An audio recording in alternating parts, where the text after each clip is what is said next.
Welcome to the Kyle and Jim Fantasy Football Extraordinaire. This is supposed to be the fantasy half of the show this week, so we'll jump into some actual fantasy stuff. So first up, we got the injury report.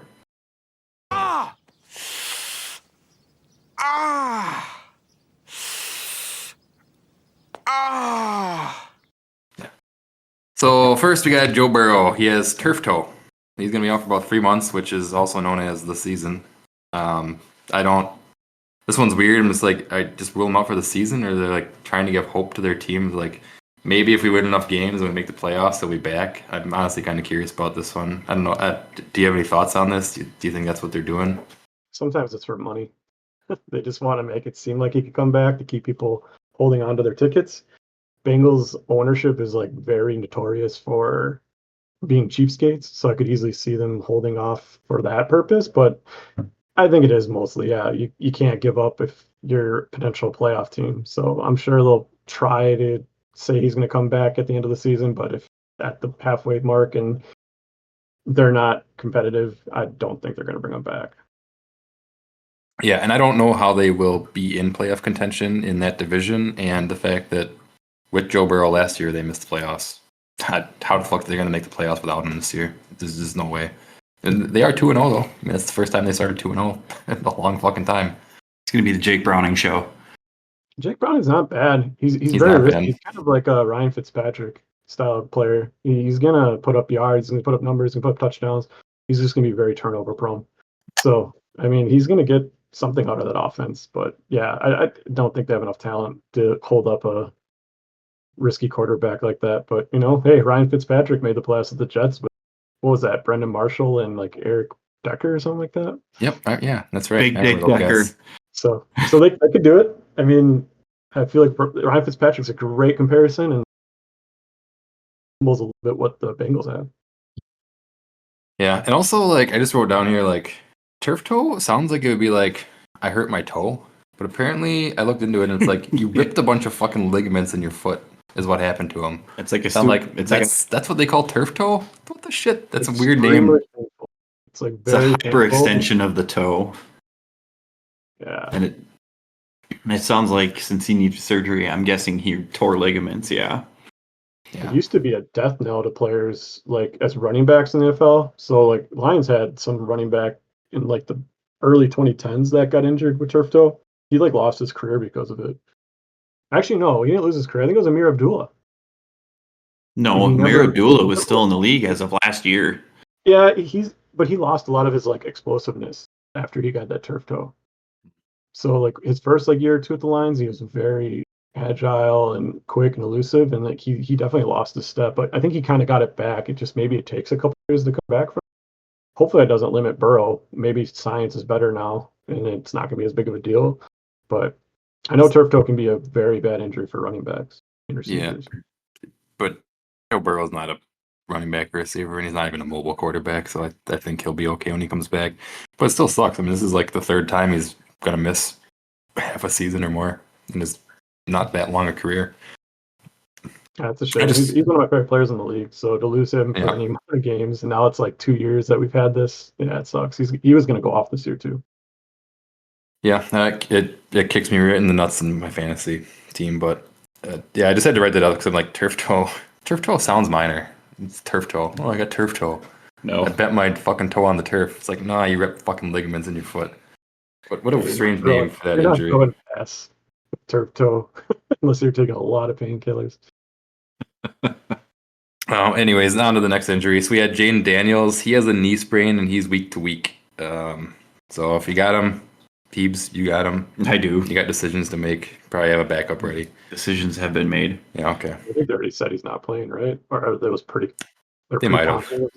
Yeah. I wrote this up this morning, so they might have said something today. Justin Fields, he had a concussion, so he's week to week again. Just he's got a clear concussion protocol. I can confirm he is out. He's out. Okay, so he didn't clear protocol in time. So whoever's got Justin Fields, listen.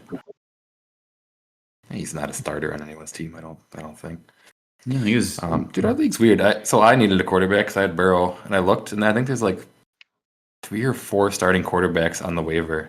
Like, so many people have 3 quarterbacks. In the Yeah. team. I'm like, you bunch of fucking assholes.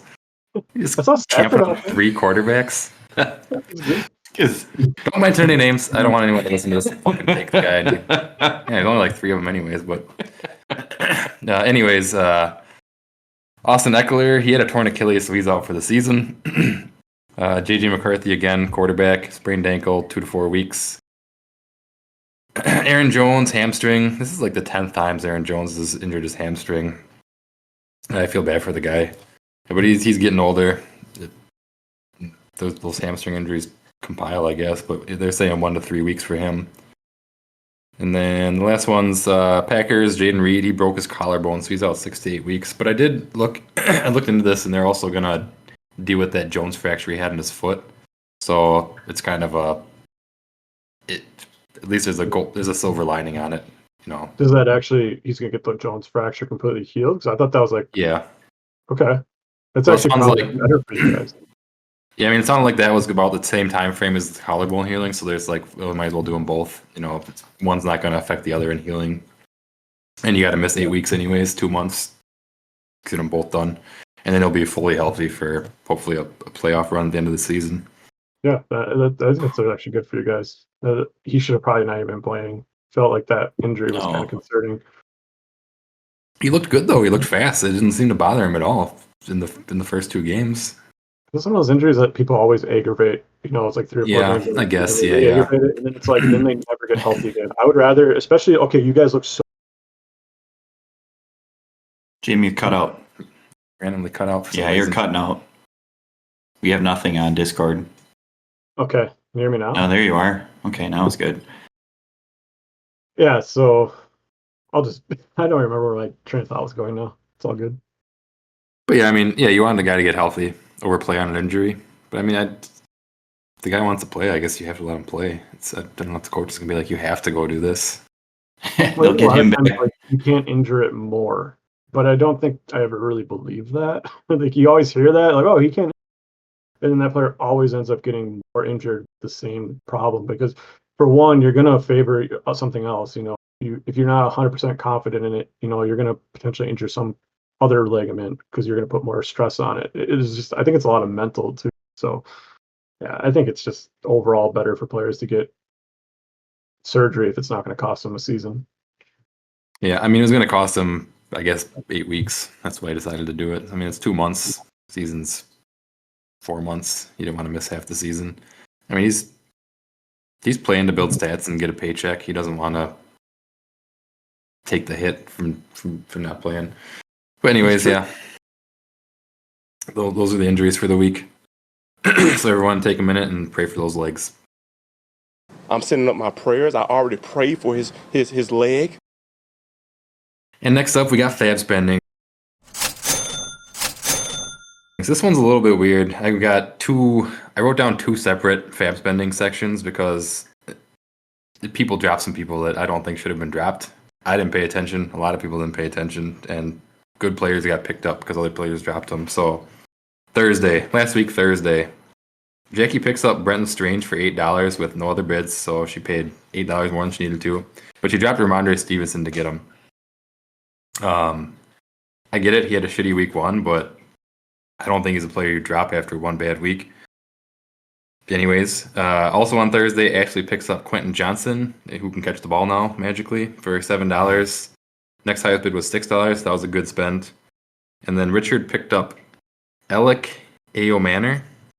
Yeah, Alec Manor. He's Manor, the okay. number 2. Well, he's supposed to be the number 2 in Tennessee, but he's looked like a number 1 for Cam Ward. He's got a couple of pretty crazy catches. Okay, so I get picking him up. But he drops Xavier Worthy to get him. So this is the lead up to the weekend waiver wire pickups where Ashley picks up Xavier Worthy for $17. The next highest bid was 11 by Lee. I don't know, Rich. If someone's bidding $17 on the guy, and I might have bid more than that, and if I had known he was there, but I'm a fucking idiot. I don't pay attention, I guess. Trade him. I mean, he gets something. I mean, maybe you wouldn't have got something better than A. Manor. I don't know. But then, yeah, poor boy picks up Ramondre Stevenson for $6. Nobody else even bid on him. He had a fantastic week. He had like 20 fantasy points. I don't think he should have been on the waiver. I don't think Xavier should be on the waiver either. He's wide I think you receiver got the 1 or wrong 2 name for for Mahomes. Worthy because that was actually Vicky's player, and she She would have dropped mistakenly him read before something then. that said he was going to be out for the season, and or like at least like 8 games, and then she dropped him, and like the next day she's why now they're saying he's going to possibly play tomorrow, and I was like, you probably saw like a speculation report. There was always like some concern like it might not be as bad or it might be as bad as it was. So that injury, like the it went from like 8 weeks to he's probably going to start playing in a week or two. So she got kind of screwed by not reading enough. Well, maybe she dropped him. Richard picked him up, and now Richard dropped him. I don't know. Or maybe I read it wrong. That's also possible. I just remember her telling me about it because she's like, "Oh shoot, I shouldn't have dropped him," because she was disappointed in herself. So yeah, you got to read that stuff closely. Anyways, the lesson to be learned here is pay attention. Pay attention. Don't just pay attention to Thursday waiver. On Thursday, check the waiver wire and see who people dropped, because sometimes you'll be surprised at what gets dropped. And there's value to be had there. I didn't capitalize on any of it. I needed to. Yeah, it happens. I mean, we've had that the whole time in this league, though. I mean, there was a year where I got AJ Brown, and someone dropped him like midway through the season. It's like in his second or third year, and I think I won the playoff or won it that year, and he was like one of the big contributors of my team. Like, he should never been dropped. So I think sometimes people just gotta maybe just ask, someone to help too. If you're not that familiar with the game, just be like, hey, is this guy worth dropping? I think everyone here is gonna be honest with you, but maybe I'm wrong. All right, that'll lead us into the old matchup recap. So the first game we had myself versus Carson's. I lose again, 84.04 to 98.44. So I'm picking up right where I left off last season, which is not great. Loveland, he got me a donut in the tight end spot. I don't know what's going on with Loveland. I don't understand why the Bears took a a fucking tight end as what were they, the number 8 pick, number 7 pick? 10. I thought it was the 10th pick or Okay, something so like a top that. 10 pick, a top 10 NFL draft pick, and you just decide we're not going to use him at all. This is a very strange decision, in my opinion. Caleb Williams sucked. I don't know. I guess he probably will not be on my team after we go through. And we'll see. Odunze is the only one getting catches there right now. Yeah. Burrow, my 3rd round pick, gets turf toe, leaves the game, gets me 7 points, out for the season. Fantastic. Drake London sucks. Pacheco sucks. Chase, surprisingly with Browning, Chase was still good. Thank fucking God. It's the only person that did anything on my team, and he had like 29 points, which is great. On Carson's side, yeah, I was up against Rome Odunze, and he went pretty nuts. He had 120 yards and 2 touchdowns. So, congrats to Carson's. I mean, I think we were ranked number 1 amongst our consensus power rankings. We should touch back on that in like week. I don't know, when should we touch back on that, week 6 or so? Yeah, let's readjust them and see what we think. Yeah, week 6 I think would be a good one because that's like a third of the way through the season. We could do like week 6 and week 12. Yeah. Okay. Yeah, 12 would be like the playoff power rankings. Yeah, I'll be getting. I feel like one right before the playoffs start. And Yeah. Yeah. Or we could do week 7 and then right before week 4. Right after week 6 and then right after week. Whatever. We'll figure it out. Then we had Tiff versus Jim. Tiff wins 101.72 to 81.28. I gotta ask some questions about this one, Jim, because my notes are suspect of you.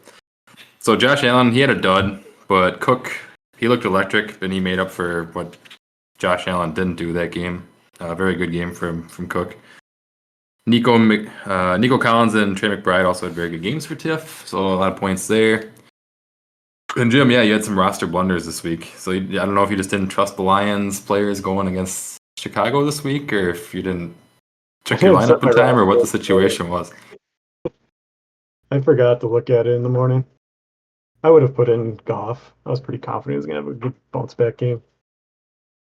Yeah, between Goff, is it Jameson Williams, right? Yeah. Jameson Williams. And Kenneth Walker, yeah, if you put 2 of those 3 on your team, yeah, you would have won that one. Yeah, And just- then,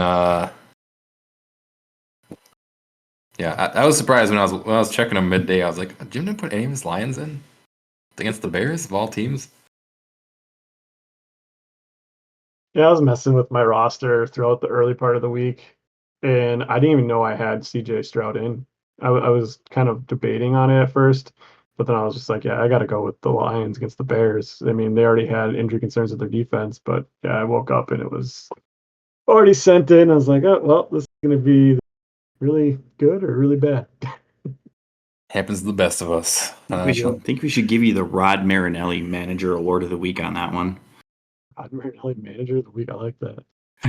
I don't know who that is. I don't get the joke. He was the head coach of the Lions during their 0-16 season. Okay. He was the head coach to Joe Barry when he was our defensive. Yeah. Funny story or fact: Joe Barry is married to Rod Marinelli's daughter.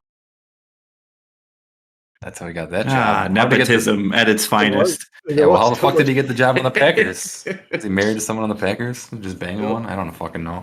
Doesn't make any sense. Megan LaFleur's daughter. Wait, that might be a little too young. I mean, now I don't know. LaFleur's not that old though, so yeah, that might have been a no-go. But yeah, on the flip side, at least Jonathan Taylor looked fantastic. Colts just keep on cooking. I'm curious what you guys think of the Colts. Do you think they're a good team, or do you think this is a good 2 weeks? I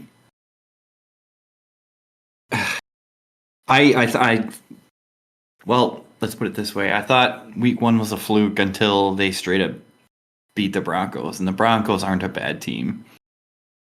So I think Indianapolis is probably looking at least an 8-9, 9-8 season or better.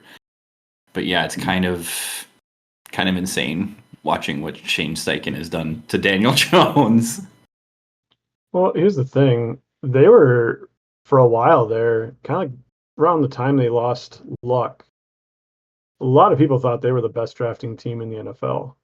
And they had a couple really good drafts back to back to back.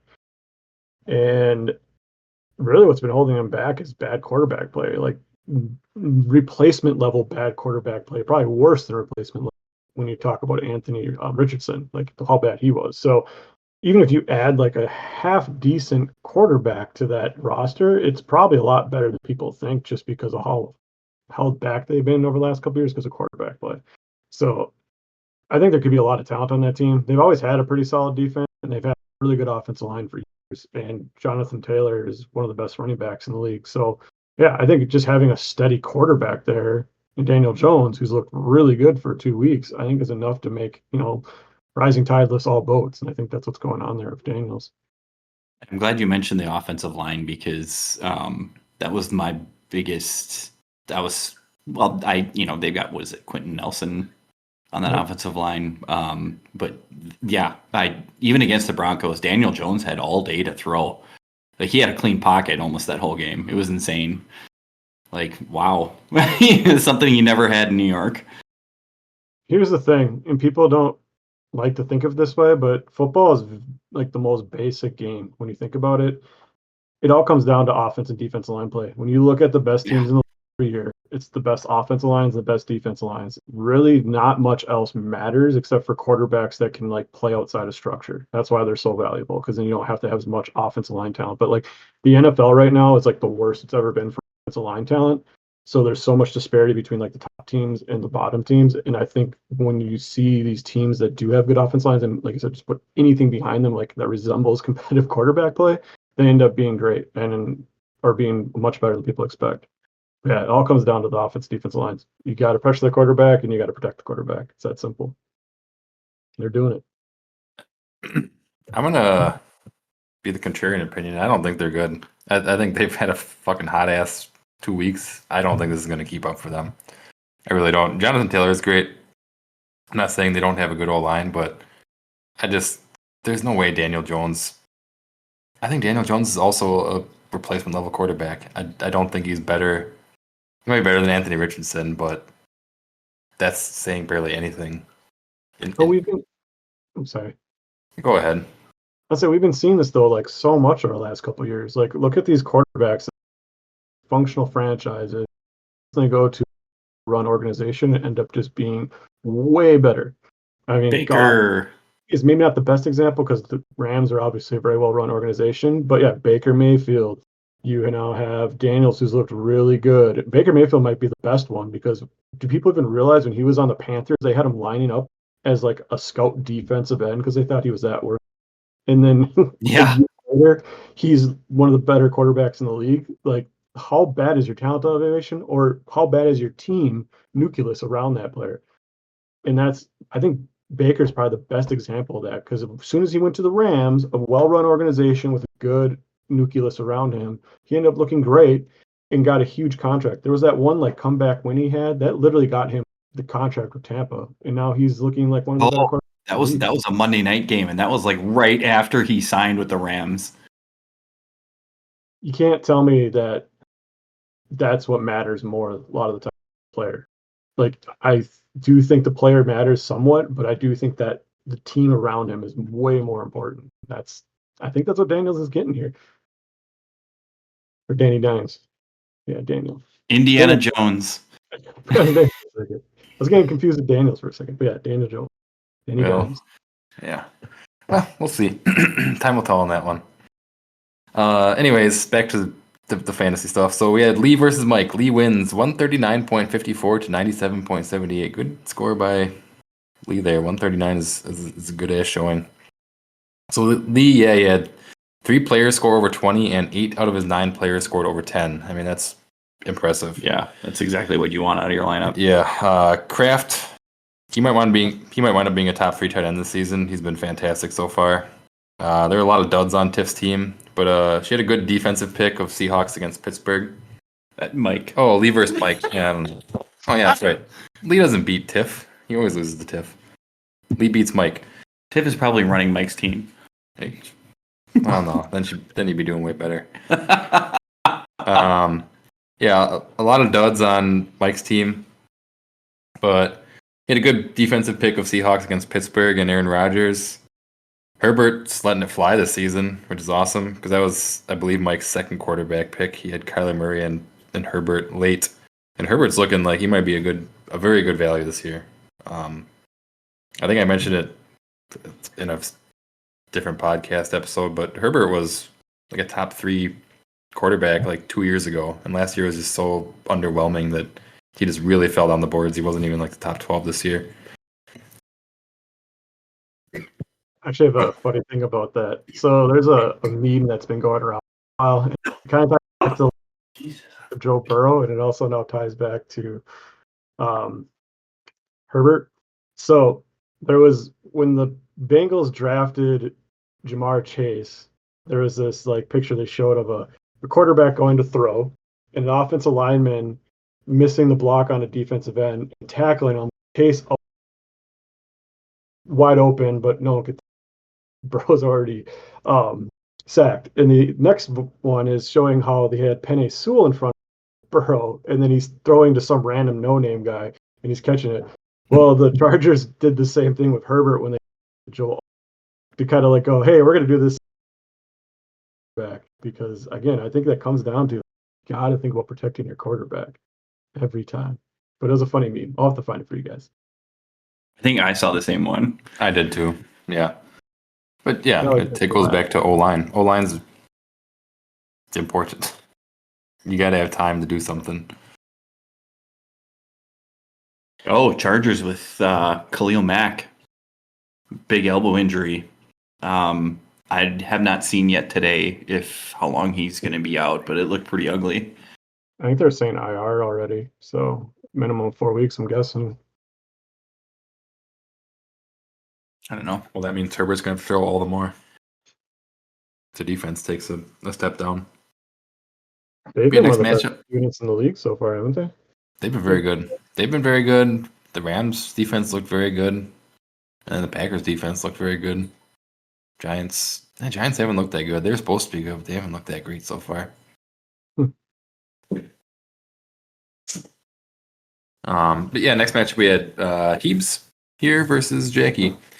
Heebs, you won this one 136.8 to 101.7.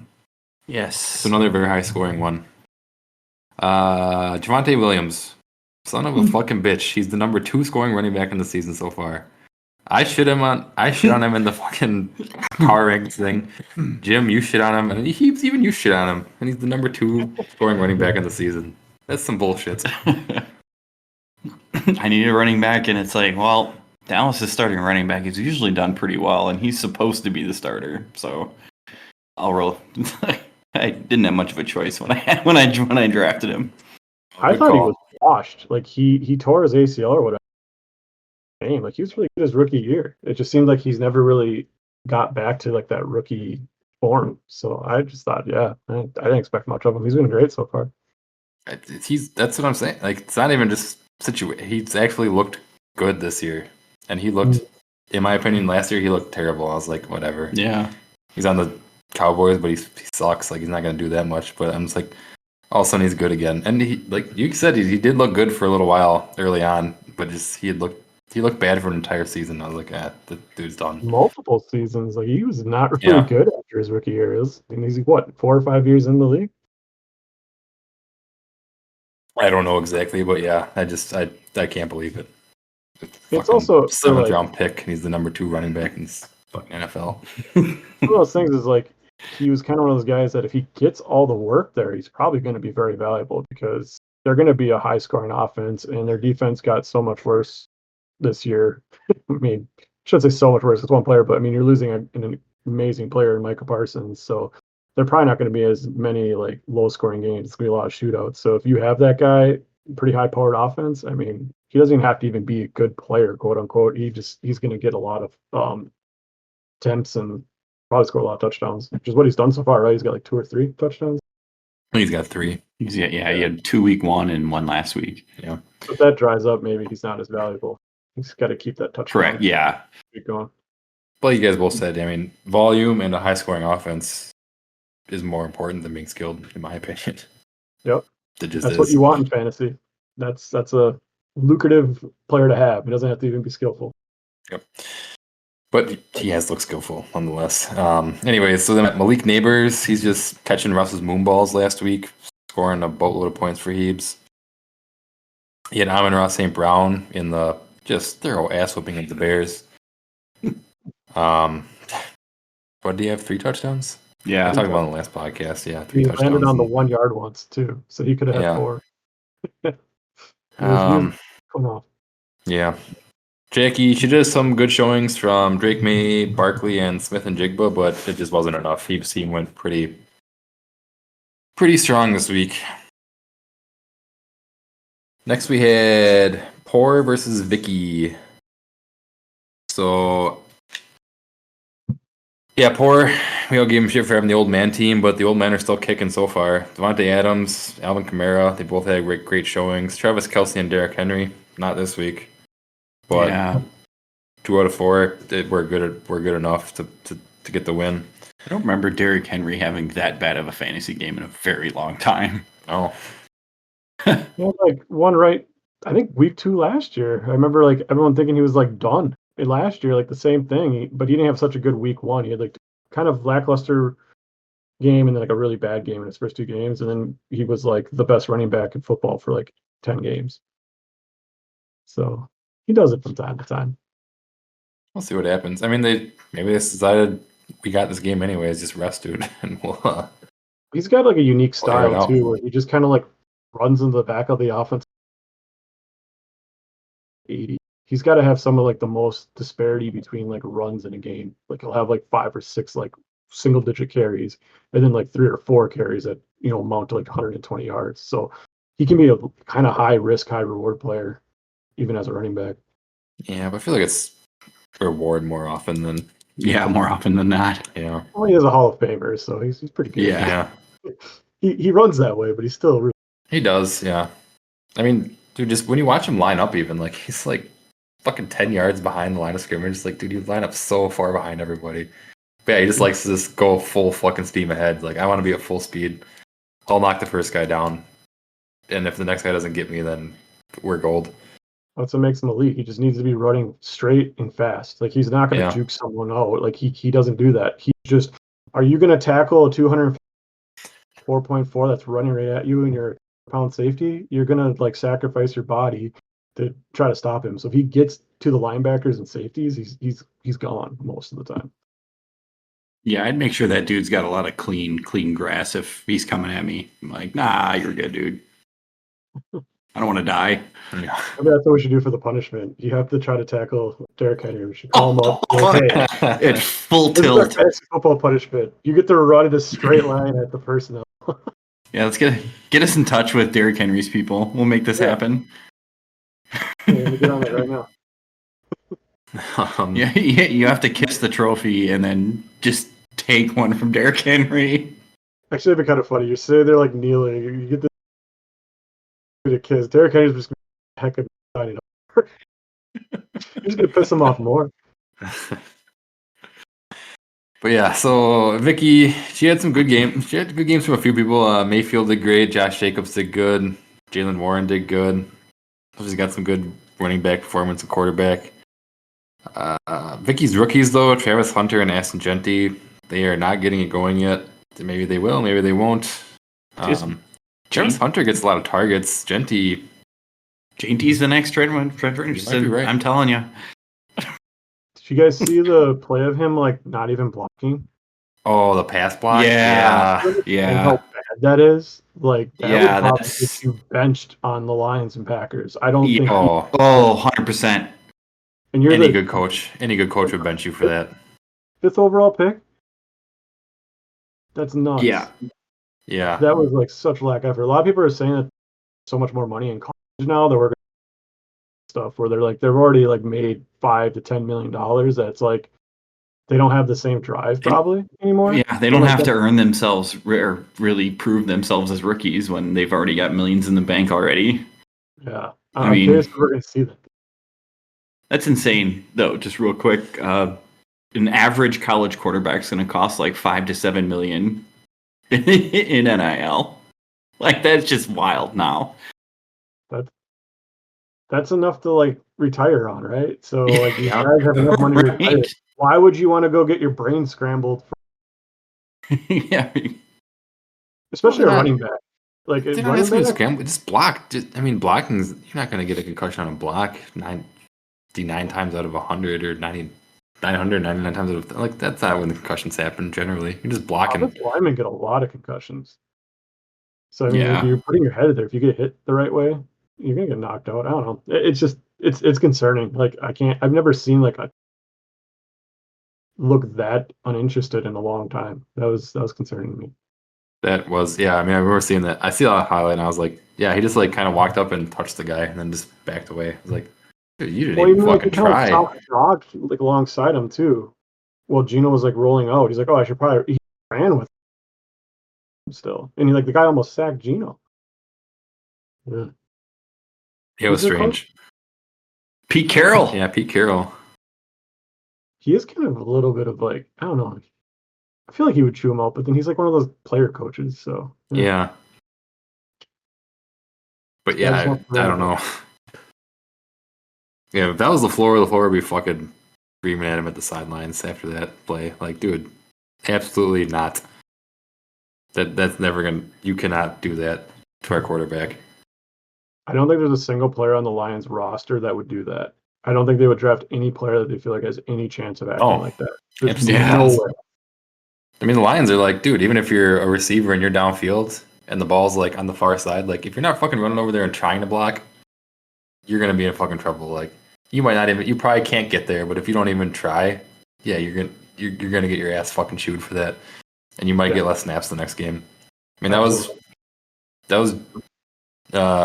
Jameis Williams' issue with his first year. I mean, Dan Campbell was vocal about it. Like, dude, you want the fucking ball? Go down and fucking do the shit I'm asking you to do. Go down and block.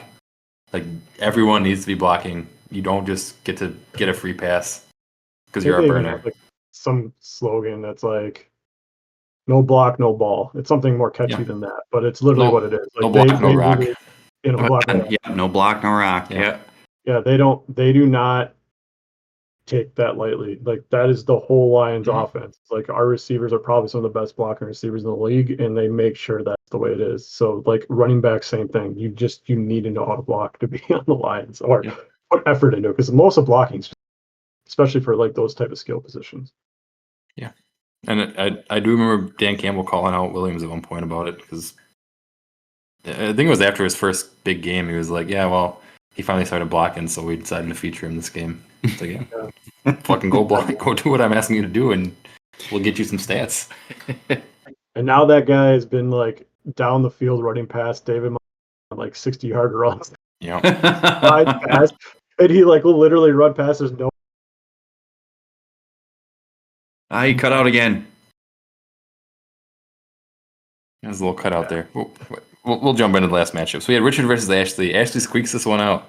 Closest game of the week, 100.18 to 97.28. Not a lot of notes in this one. Jordan Love, Gibbs, ETN, they all had a good game for Richard, but mostly duds after that, including Brock Bowers. He had like his first like bad game, really. Geno Smith had a really bad game. He looked terrible against the Chargers. When your running back's not blocking, what's going to happen? He threw 3 picks, and he probably could have thrown 6 or 7. It was ugly. I don't think I watched that one. Yeah, I know he had a bad game. I didn't see it though. But again, the Chargers defense, a lot of people are saying like, I know the Packers are like the big hyped up one now, and I'm sure Parsons has a lot to do with that just because of the media hype. But the Chargers have been pretty darn good themselves on defense. Yeah. Yeah. I think Chargers and Rams both have been underrated defense. It's actually like a very top tier defense. But yeah, on Ashley's side, she was led by Mahomes, which is, I guess, the new running quarterback in the NFL. And then Puka, who was just looking fucking fantastic this year. But not quite enough. 4 points is short.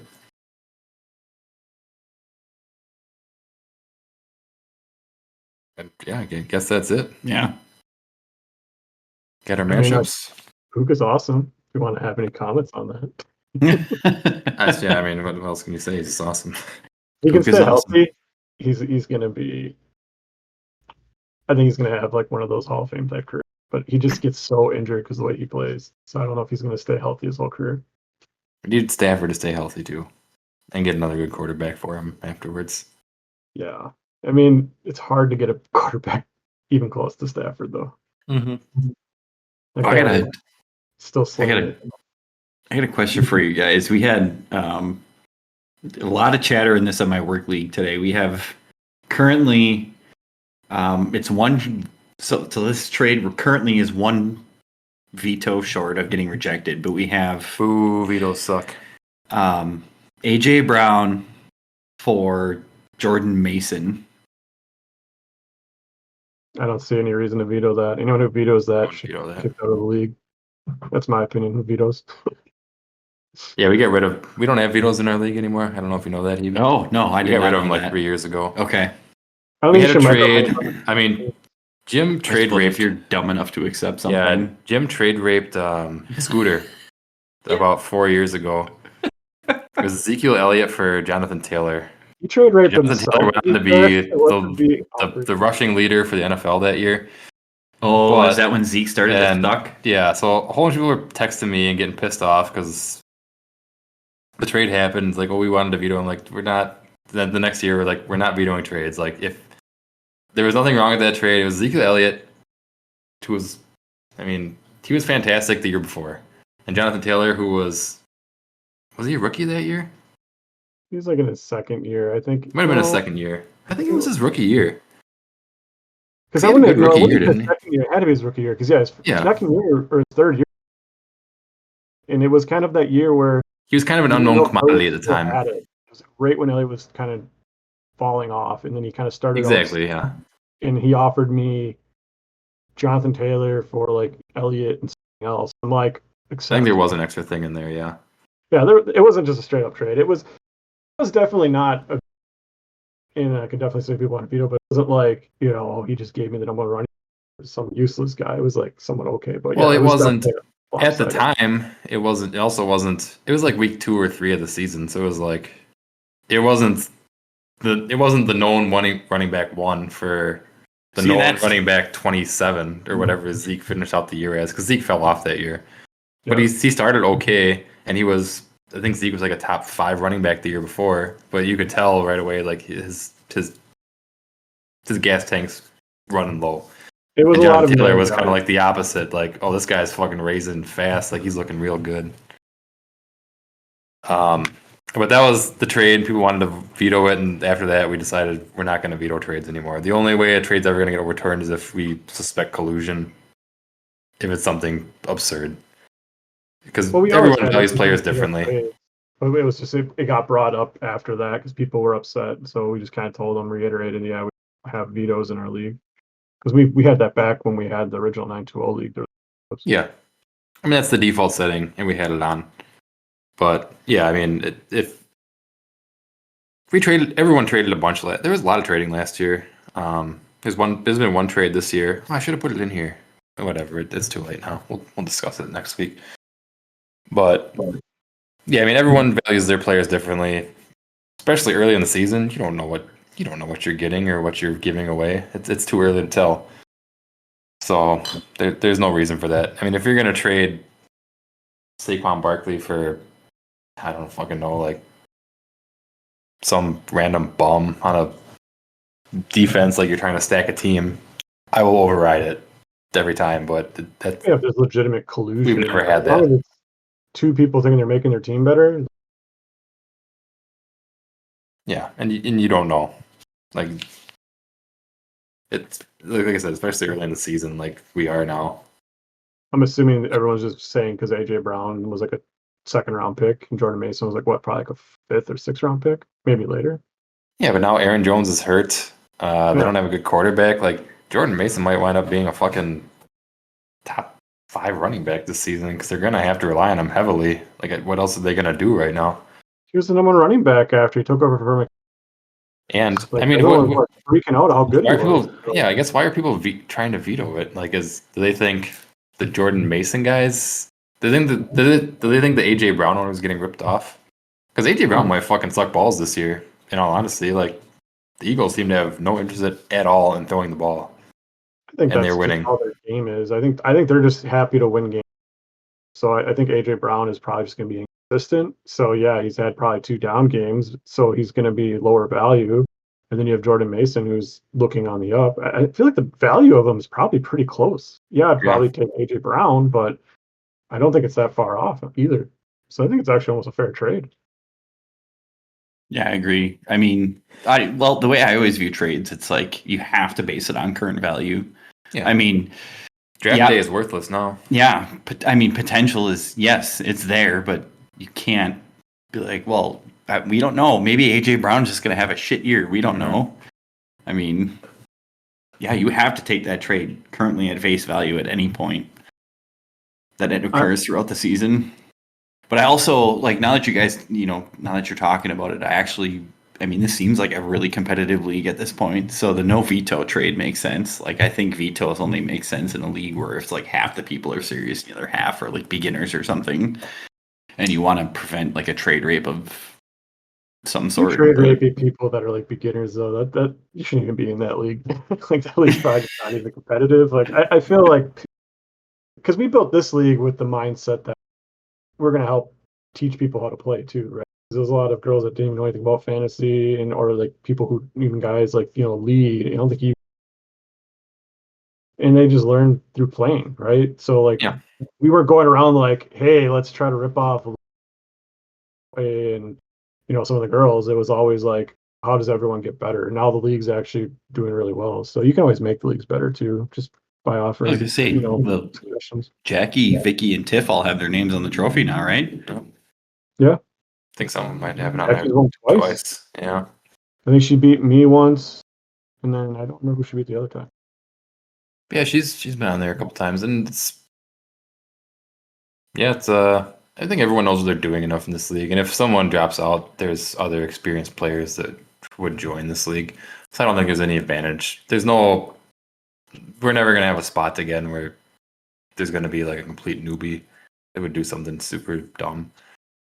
Even the stuff that is dumb is kind of like what you said today, is like Worthy being dropped, or the guy from the Patriots are running Stevenson. back.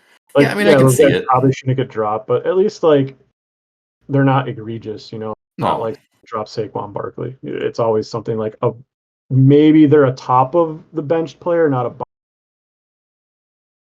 player is probably the best way I could put it.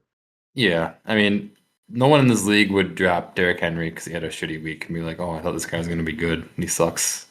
No, And now he's on the no, waiver. definitely not. Stevenson's a different situation. He's not that caliber of player. I mean, and he had a terrible week one, and you're like, he was my fucking 8th round pick, and I like the rest of my bench. So who do I drop? Oh, I'm going to drop Stevenson. I guess it's fair.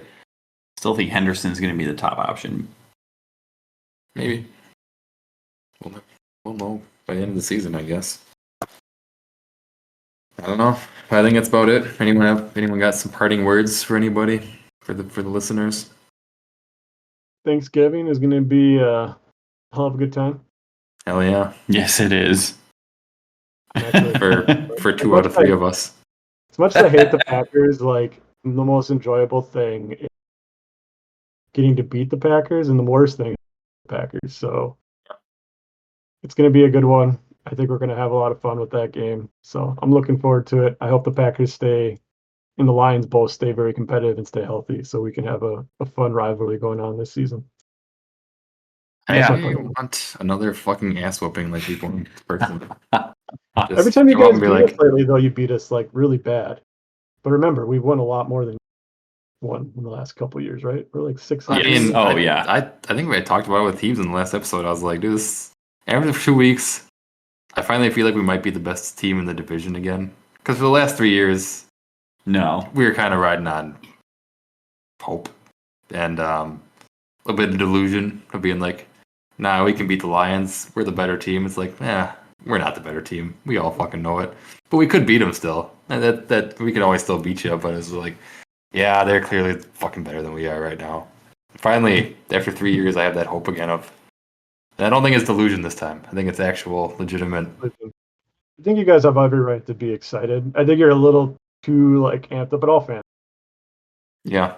Is ever like, I'm gonna keep used to that one, but like, you're gonna be excited. Like last year, the Lions looked like one of the best teams, and I was praising them to be one of the best teams of all time because DVOA they were, I think, 4th in DVOA at that point all time compared to like the best teams ever. And Probably. I was hyped up, and then obviously the whole thing fell apart because the defense got like that's everything with seasons too. It's not even always about like what the team had. There's so many injuries that can happen to Lions and Packers. So it's like I said, I hope we stay healthy, and I hope we can have a really fun. I'd rather battle it with the Packers for that number 1 spot in the division than last year. And that was a lot of fun too, but I know that if we beat the Packers like we beat the Vikings last year for the division, that's going to be almost as good as the Super Bowl. All right. Any parting words from you, Heebs? No, actually, I got nothing. Okay. Well, then we'll call her there. Thanks again for listening, everybody. And we will end it as we always do with the Jameis Winston quote of the week. Jameis Winston. Jameis. God damn it. I don't know why it's so hard for me. Jameis. Jameis Winston quote of the week. Goodbye, everybody. Goodbye, everybody. Bye. Popeyes is the official wing of watching football. Let's eat one. Let's eat some wings.